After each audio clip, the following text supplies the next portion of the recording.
बिहार की ये भूमि जहां हमारा भरोसा है कि यदि भारत हिंदू राष्ट्र होगा तो पहला राज्य बिहार होगा।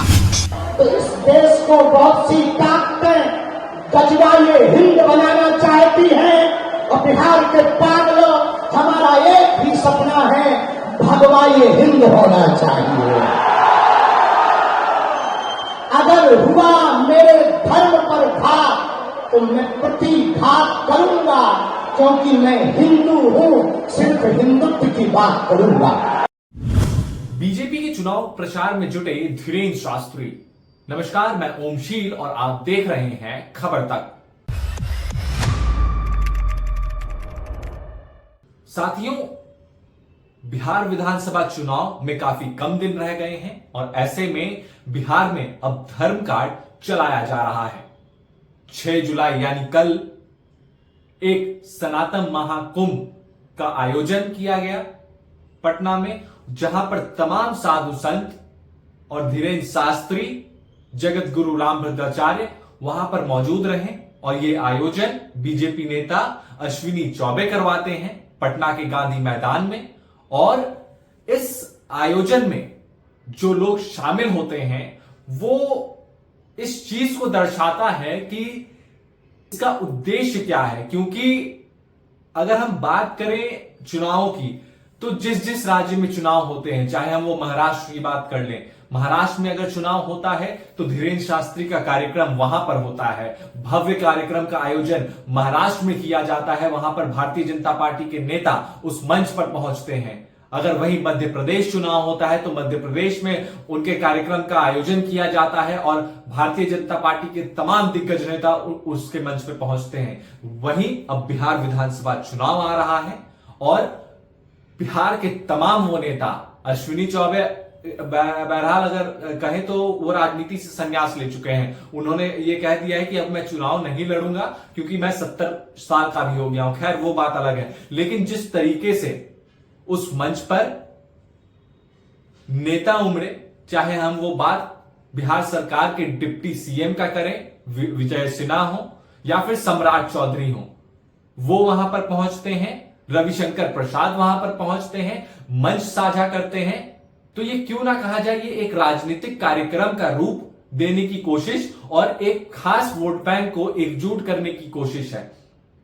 जो धीरेन्द्र शास्त्री ये कहते हैं कि उनका किसी पार्टी से लेना देना नहीं है, वो किसी पार्टी का समर्थन नहीं करते हैं, वो अगर इस तरीके के कार्यक्रम में शामिल होते हैं और अगर उनको बुलाया भी जाता है तो वो ये कहते हैं कि मैं किसी पार्टी का प्रचार नहीं कर रहा हूं।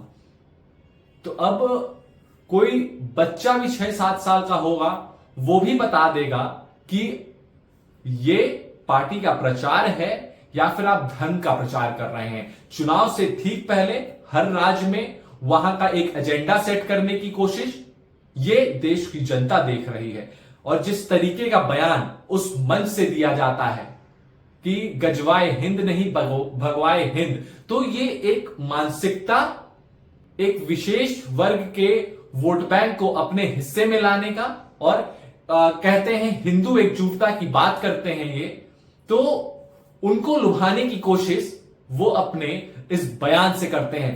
आप पहले ये पूरा बयान सुनिए जिसमें उन्होंने जिक्र किया है गजवाए हिंद और भगवाए हिंद का। चाहती है और बिहार के पागलों, हमारा एक ही सपना है, भगवाए हिंद होना चाहिए।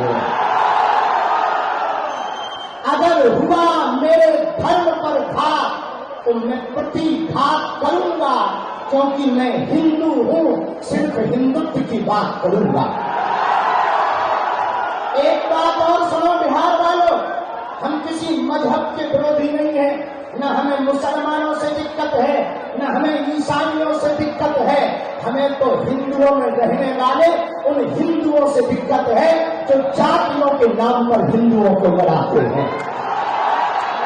अरे जब हम सब हिंदू एक हैं, एक बात बताओ, एक पिता के 4 बेटे हैं तो क्या किसी पिता को एक बेटा प्रिय, एक बेटा अप्रिय होगा? बोलो बोलो बोलो, चारों समान होंगे कि नहीं? चारों प्रिय होंगे कि नहीं?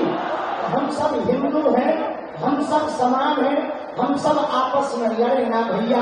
हम राजनीति के चक्कर में नहीं आए, हम पटना में रामनीति के चक्कर में आए हैं। और दूसरी बात सुन लो कान खोलकर, हमारे पत्रकार बंधु भी खड़े, इन्हें मसाला तो चाहिए ही चाहिए। इनको हम कह दें भैया बिल्कुल कान खोलकर, हम किसी भी पार्टी के नहीं हैं, जिस पार्टी में हिंदू है हम उस पार्टी के हैं। तो सुना आपने, जिस तरीके का प्रोपेगेंडा या यूं कहे एजेंडा धीरेन्द्र शास्त्री द्वारा चलाया जाता है और भारतीय जनता पार्टी के तमाम दिग्गज नेताओं से उनकी करीबी होती है और हर वो राज्य में वो जाते हैं जहां पर चुनाव होता है और ये कहते हैं कि चुनाव से उनका कोई लेना देना नहीं है, पार्टी से उनका कोई लेना देना नहीं है, हमें पार्टी से जोड़कर नहीं देखा जाना चाहिए। क्यों नहीं देखा जाना चाहिए? अगर आप किसी नेता के साथ मंच साझा करते हैं तो आपको उससे जोड़कर क्यों नहीं देखा जाना चाहिए? अगर हम बात करें जो सनातन महाकुंभ की बात अभी जो चल रही है और जो 6 तारीख को पटना के गांधी मैदान में ये सनातन महाकुंभ का आयोजन किया गया, जिसमें कि बिहार के दोनों डिप्टी सीएम वहां पर मौजूद रहे और बीजेपी के तमाम दिग्गज नेता भी वहां पर मौजूद रहे। सम्राट चौधरी वहां पर संबोधन करते हैं। तो अगर ये सनातन महाकुंभ है तो नेता संबोधित क्यों कर रहा है, ये एक बहुत बड़ा सवाल है। जगत गुरु रामभद्राचार्य की उपस्थिति में अगर वो वहां पर उपस्थित हैं तो किसी नेता राजनेता को क्यों मंच दिया जा रहा है, ये एक काफी बड़ा सवाल है। खैर, अब जनता इस पूरे मसले को लेकर समझदार है कि आखिर क्या कुछ एजेंडा तय किया जा रहा है और वोट बैंक की राजनीति किस तरीके से की जा रही है, वो जनता बखूबी देख रही है।